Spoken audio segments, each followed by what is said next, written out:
In Miyabi, 2 to 4 players draft tiles to create beautiful gardens.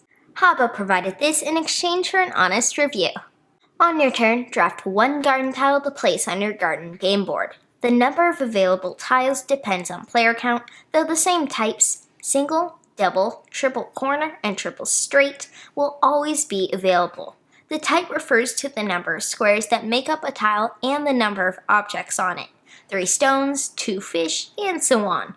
The icons on the left match those on the garden tiles: maple tree, pagoda, fish, azalea bush, boxwood, and stone. The numbers are for endgame scoring, which I'll talk about later. Let's walk through a turn.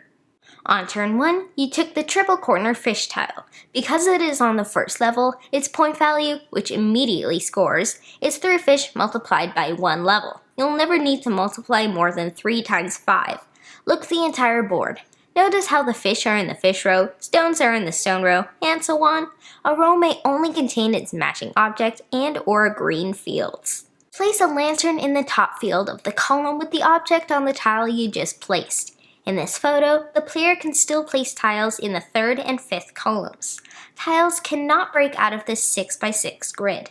If you are unable to place a tile, you can pass, meaning sit out for the rest of the round.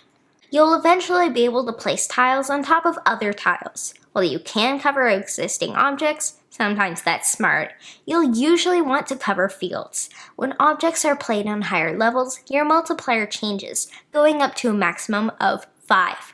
Tiles cannot go over a gap. They must completely cover existing tiles. If you manage to place an object 5 levels high, take the matching bonus tile and score those points, 10 to 5 depending on the object. Then remove the tile from the game. You'll play 4, 5, or 6 rounds depending on player count. At the end, score each row in order. The player with the most objects in each row scores points equal to the gold amount. Second place scores the silver points. In this example, the player has 5 maple trees, 3 pagodas, 7 fish, 6 azalea bushes, 4 boxwoods, and 9 stones. They led in every row. They would have scored 15, 12, 9, 8, 7, and 6 points. Who was their opponent? If tied for the most, the winners share the highest total. 0 points go to the rest. If tied for second, all tied players earn the silver points. Draft and place tiles and make that garden grow. That's Miyabi. Our games of Miyabi, including setup and takedown, last around 45 minutes. That includes a handful of teaching games, plus we've added the modular variants. If you stick to the basic game, you could get down to maybe 35 minutes once you're comfortable, so long as no one at the table has too much analysis paralysis. AP is when you freeze when you need to make decisions. There's no reading, and scoring is grade 3 math. It is tactical, and you need to be able to plan spatially and ahead. Some 8-year-olds might struggle. By 9, most kids will be fine. Player areas are about the size of placemats, and the central area is close to that as well because of the scoreboard, draft zone, and other bits. If playing with 3 or more, stick to the dining table. I like this best with 3 players because you have an extra round to build your garden just right, and there's 1 fewer person to steal your tiles. Don't get me wrong, it's fine at 4. In our first game of Miyabi, me, Mom, and Jess from Heavy Cardboard learned it together. I wasn't expecting much from the game, but was looking forward to playing with Jess. My dad was hungry, so he went to grab a bite for the first half. I think he just didn't want me to beat him in front of someone. Just kidding. Anyhow, when we saw that Michael Kiesling designed this, we were all like, okay, maybe this will actually be good. Well, spoilers, it is! At the end of the game, Jess won, with me finishing second. I had achieved 2 things. I had a fun experience with a new publisher, and made a new friend.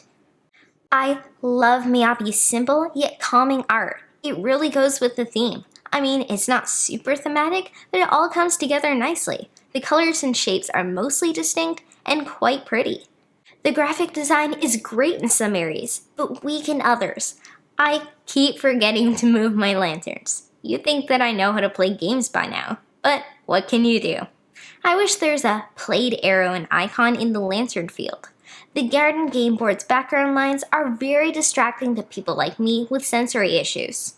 The lantern system is super clever, especially with how it stacks with the scoring system. Although gameplay is nothing like Outback, a different Michael Kiesling game that I reviewed in May 2019, this also has simple gameplay but multiple choices, plus clever tile placement and scoring. I don't mind the randomness in how the tiles come out, especially since it's a short game. Me and my family think that the modular expansions add more strategic decisions. After your first few games, try using the colorful garden, the big meadow, and 7. These add additional endgame scoring rules without really changing anything in-game. For a quick tile placement game, Miyabi's tactics and light randomness keep you on your toes and provide replay value.